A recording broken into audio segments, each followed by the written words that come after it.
The old horse began pawing at the abandoned cabin door 4 days after 9-year-old Ellie Morgan disappeared. Every morning before sunrise, Jasper left the rest of the herd, crossed the north pasture, pushed through a gap in the cedar trees, and climbed the narrow trail toward a cabin that had not been used in more than 20 years. The first time rancher Isaiah Coleman found him there, the chestnut gelding was standing with his nose pressed against the warped wooden door, breathing hard enough to send white clouds into the cold mountain air. Isaiah grabbed his halter and led him back downhill. The following morning, Jasper returned. On the third day, he began striking the porch boards with his front hoof. By the fourth, the wood beneath the doorframe was splintered, and the old horse refused grain, water, or every command Isaiah gave him. "What is it, old man?" Isaiah whispered. Jasper answered by pawing the door so hard the rusted latch shook loose. The door opened 3 inches and caught against something on the floor inside.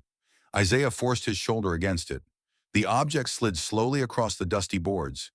When the gap widened, Isaiah aimed his flashlight inside and saw a small red winter coat lying just beyond the threshold. A white rabbit was embroidered over one pocket. Isaiah stopped breathing. He had seen that coat on every missing person poster in Cedar Valley for the past 4 days. It belonged to Ellie Morgan.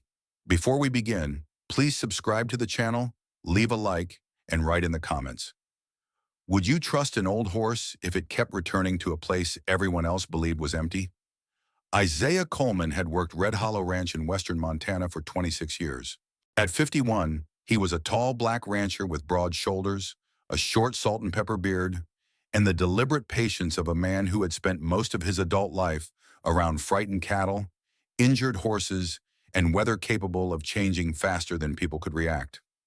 Red Hollow covered nearly 4,000 acres of foothills, pasture, timber, and creek bottom. Isaiah had inherited only a small portion of it from his father. He bought the rest slowly, one parcel at a time, refusing offers from developers who wanted to turn the valley into luxury cabins and private hunting land. Jasper had been with him almost as long. The gelding was 27, arthritic in the rear legs, gray around the muzzle, and officially retired from ranch work. Isaiah kept him because there were debts that could not be measured in money. 12 years earlier, Jasper carried Isaiah 6 miles through a blizzard after a broken fence post crushed his ankle. He had also been the first horse Ellie Morgan ever rode. Ellie lived with her mother, Sarah, in a small rental house 2 miles from Red Hollow. Sarah worked evenings at Cedar Valley Medical Center, and Isaiah's sister occasionally watched Ellie when shifts ran late. The girl had curly brown hair, serious green eyes, and a habit of talking to horses as though they were elderly relatives whose opinions deserved patience. She adored Jasper precisely because he was slow. Younger horses intimidated her. Jasper allowed Ellie to brush his mane, braid colored thread into his tail, and sit on his back while Isaiah led him around the training ring. 3 weeks before she vanished, Ellie gave Jasper half an apple beside the northern fence and told Isaiah, "He remembers everything." Isaiah laughed and said horses remembered plenty, but probably not algebra. Ellie replied, "That's because algebra isn't important." 4 days earlier, Sarah picked Ellie up from school at 3:10 p.m. They stopped at a grocery store and reached home shortly after 4. At 5:20, Sarah went into the shower. When she came out, Ellie was gone. The back door stood open. Her boots were missing. Her bicycle remained against the garage. Her phone lay charging on the kitchen counter. Search dogs traced her scent across the backyard, through a drainage field, and toward County Route 9. There the trail ended near tire impressions. Deputy Calvin Ross told Sarah the tracks probably belonged to delivery vehicles. By midnight, search teams were combing the creek. By the next morning, television stations carried Ellie's photograph. Volunteers searched barns, culverts, abandoned sheds, and miles of forest. The old cabin on Isaiah's property appeared on the initial search map, but Deputy Ross crossed it off after 2 volunteers reported finding the door locked and windows boarded. Isaiah had been searching south of the river at the time and never personally inspected it. Now Ellie's coat lay inside. He did not touch it. He backed onto the porch, photographed the doorway, and called Sheriff Lena Brooks directly rather than Ross. Lena arrived 27 minutes later with 2 state investigators and a forensic technician. Sarah came despite being told to wait at home. When she saw the red coat through the doorway, her knees nearly gave out. "That's hers," she whispered. "I bought it in October. That's Ellie's." The coat was damp along the bottom hem, but otherwise intact. One sleeve carried brown smears that initially looked like blood. Tests later showed most of it was rust and soil, though a small spot near the cuff contained Ellie's blood. The cabin itself told a disturbing story. Dust covered most of the floor, but several sections had been swept recently. A folding chair stood near the fireplace. Two empty water bottles, a child-sized wool blanket, and a packet of crackers sat beside it. In the back room, investigators found plastic zip ties, duct tape, and a disposable medical mask. A muddy footprint near the window belonged to a man wearing a size 11 work boot.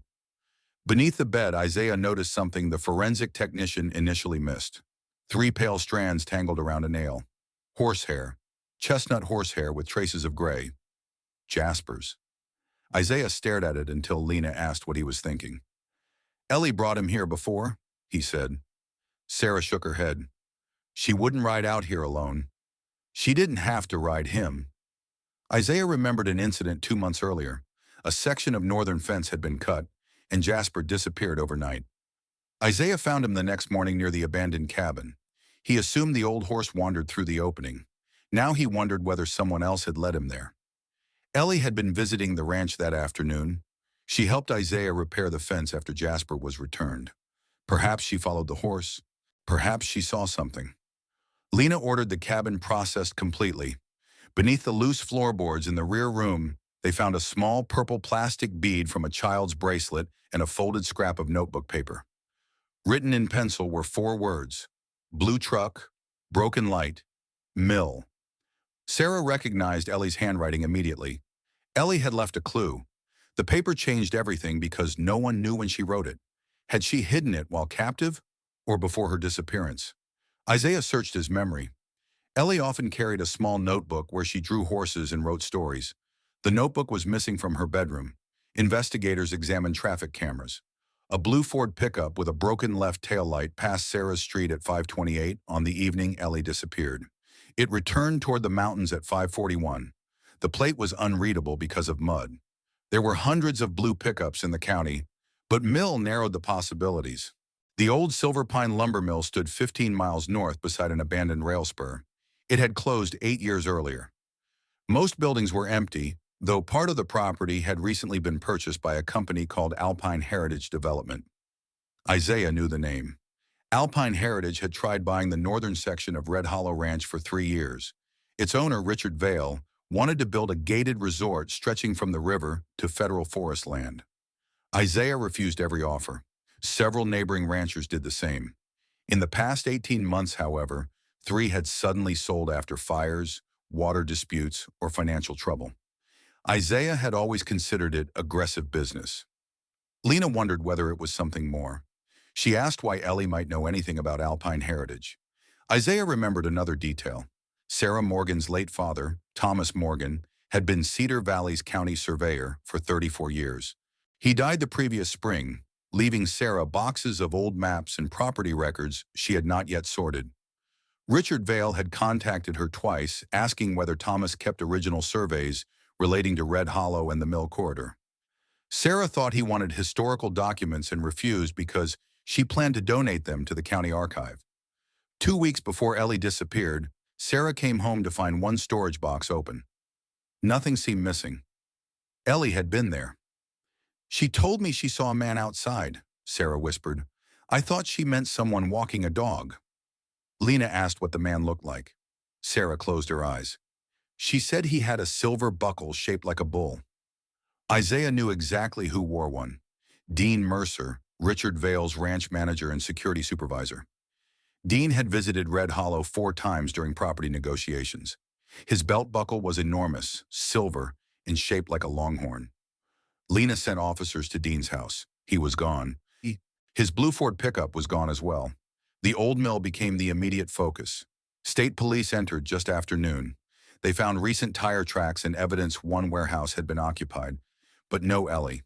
Inside an office, investigators discovered a map with 3 parcels highlighted in red.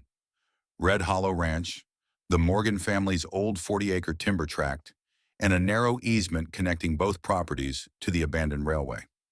Together, those parcels created the only continuous private access from the proposed resort site to a planned highway interchange.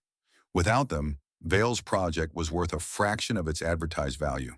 Thomas Morgan's original survey apparently contained something even more damaging. A handwritten note on one recovered map indicated the abandoned mill's northern boundary had been recorded incorrectly 28 years earlier. Nearly 600 acres Richard Vale claimed to own actually belonged to Red Hollow and the Morgan estate. If Thomas's original documents surfaced, Vale could lose the heart of his development. Sarah looked stunned when Lena explained, "My father never said anything." Isaiah understood why. Thomas had been developing dementia during his final 2 years. He may have discovered the discrepancy without completing the correction. Someone else must have learned about it. Investigators searched Sarah's storage boxes and found several envelopes missing.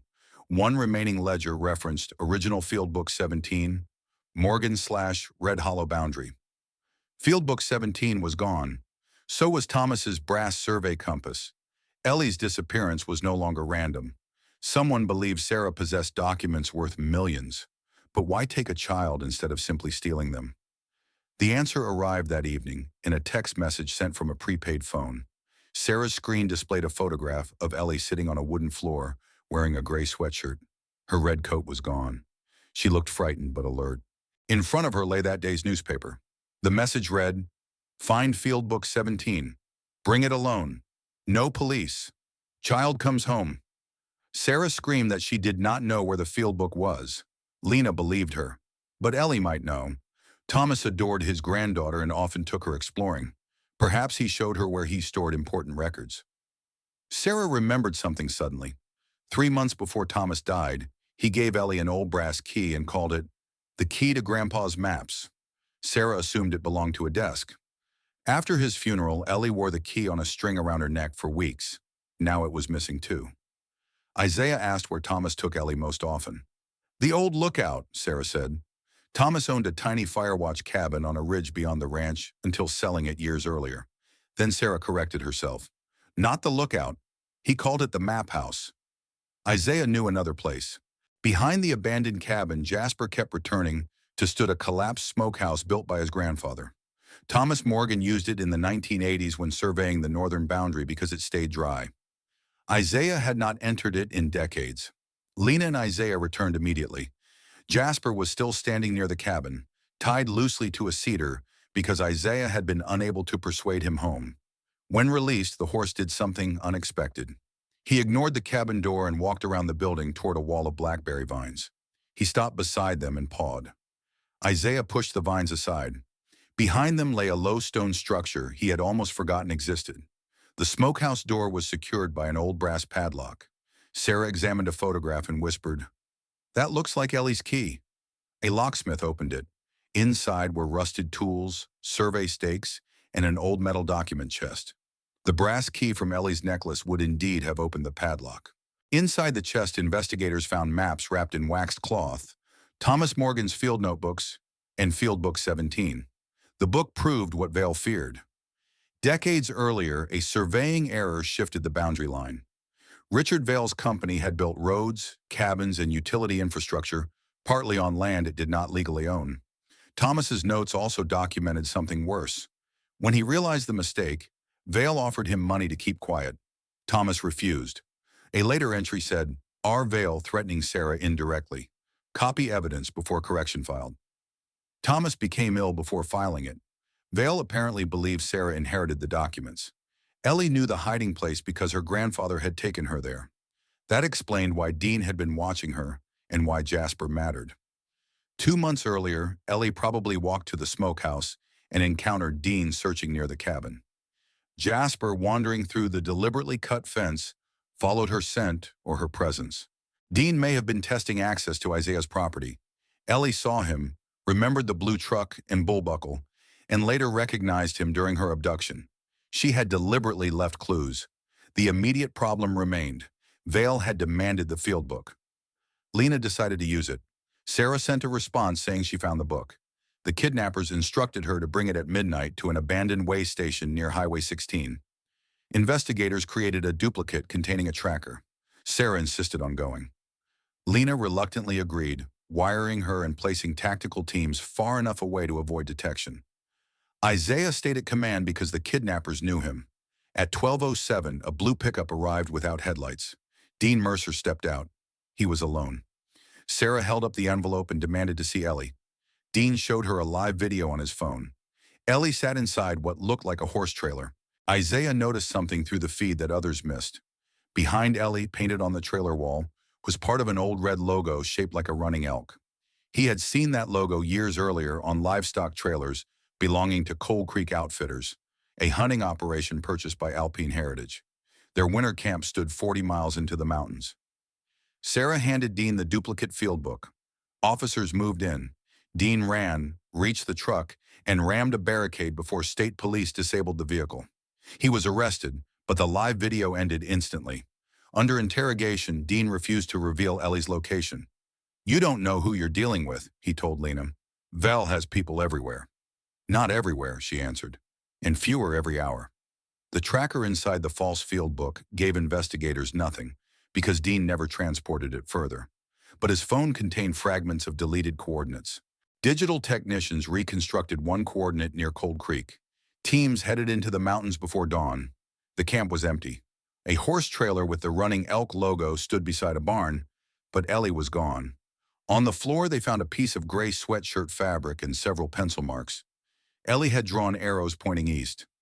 Outside, fresh tire tracks headed toward an old mining road. Snow had begun falling, threatening to erase them. Isaiah joined the search on horseback because vehicles could not safely cross the ridge. He brought Jasper despite protests from Lena and the veterinarian. "That horse is 27, Lena said. "He knows her," Isaiah replied, "and she knows him." Jasper moved slowly but steadily through the snow. At one fork, the tire tracks became impossible to distinguish because logging equipment had crossed earlier. Search teams wanted the wider road. Jasper stopped. He turned toward a narrow trail descending through pine and refused to move another direction. Isaiah dismounted and inspected the snow. Beneath fresh powder were shallow impressions from tires, almost invisible. The truck had gone down the narrow trail.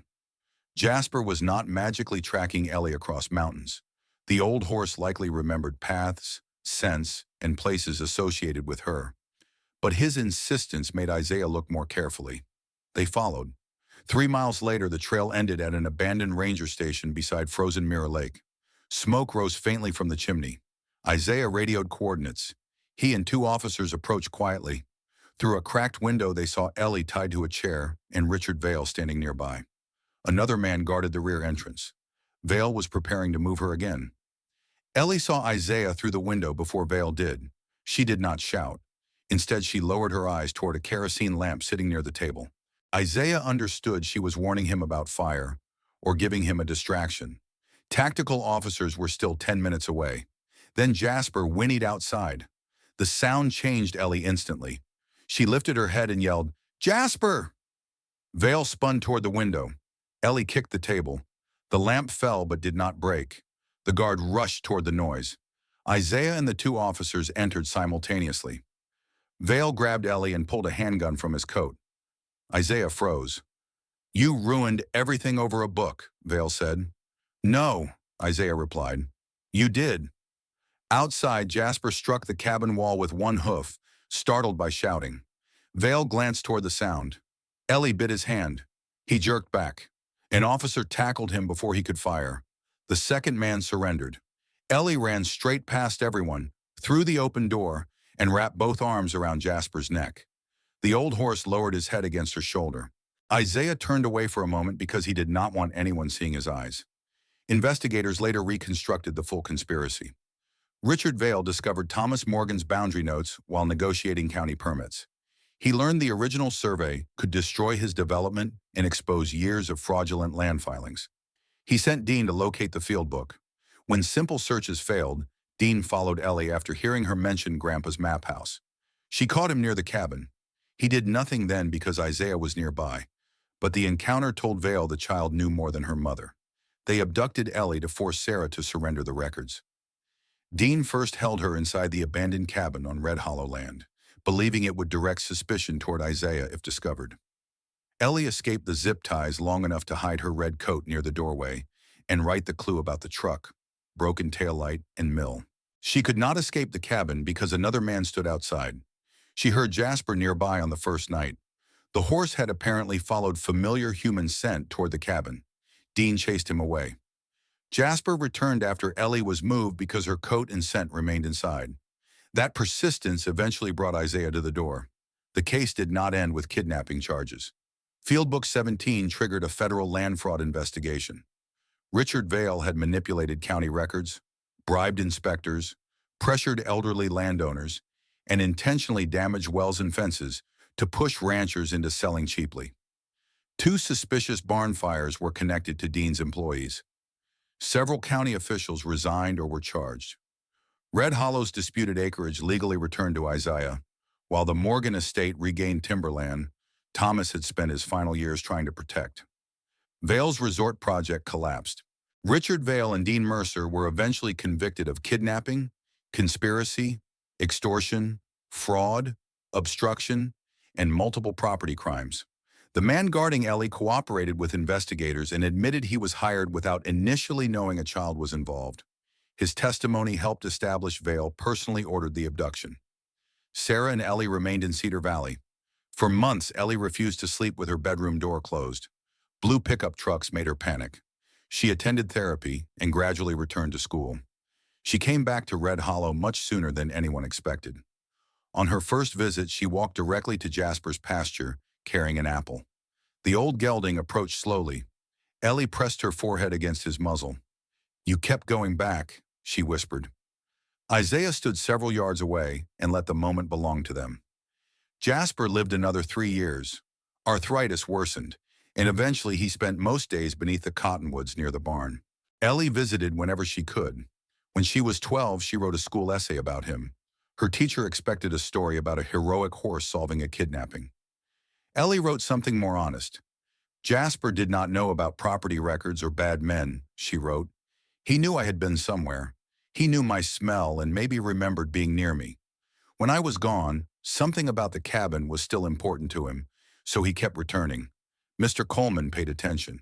That is the part that saved me." Isaiah framed the essay in his office. The abandoned cabin was eventually restored rather than destroyed. Sarah initially wanted it torn down, but Ellie said she did not want bad people deciding what happened to every place they touched. The cabin became a small education center where local children learned basic horse care, wilderness safety, and what to do if they became lost or threatened. The smokehouse containing Thomas's records was preserved behind glass. Field Book 17 went to the county archive after the trials. Ellie's red coat remained with investigators until the case ended. Then Sarah washed it carefully and offered to throw it away. Ellie refused. She kept it folded in a box. "It did its job," she said. When Jasper died peacefully one autumn morning at 30, Isaiah buried him beneath the cottonwoods overlooking the northern pasture. Ellie was 13. She placed no elaborate monument on the grave. Instead, she hung one of Jasper's old horseshoes on a cedar post and tied a narrow strip from the lining of the red coat around it. Years passed. Ellie grew older. She studied surveying and land law, partly because of her grandfather, and partly because she understood how easily a line drawn incorrectly on paper could change lives when powerful people wanted it to. She eventually returned to Cedar Valley and worked with rural families fighting fraudulent land seizures. Isaiah joked that Thomas Morgan would have approved. She said Jasper would have been bored by paperwork. "But he'd understand property lines," Isaiah replied. "That horse never went anywhere he wasn't supposed to." The story of Ellie's rescue became local legend, inevitably simplified with each retelling. People said an old horse sensed a missing child and led a rancher directly to her. That was not quite what happened. Jasper never led anyone to the mountain ranger station. He did something smaller and more believable. He kept returning to the last place connected strongly enough to Ellie that his instincts refused to let it go. He pawed at a door. Isaiah chose to open it. Inside was a child's coat, and inside that coat of evidence was the first thread of a conspiracy men worth millions believed they had hidden perfectly. Sometimes truth does not arrive dramatically. Sometimes it waits in a dusty cabin behind a warped door, while an old horse keeps striking the boards until someone finally decides to look inside.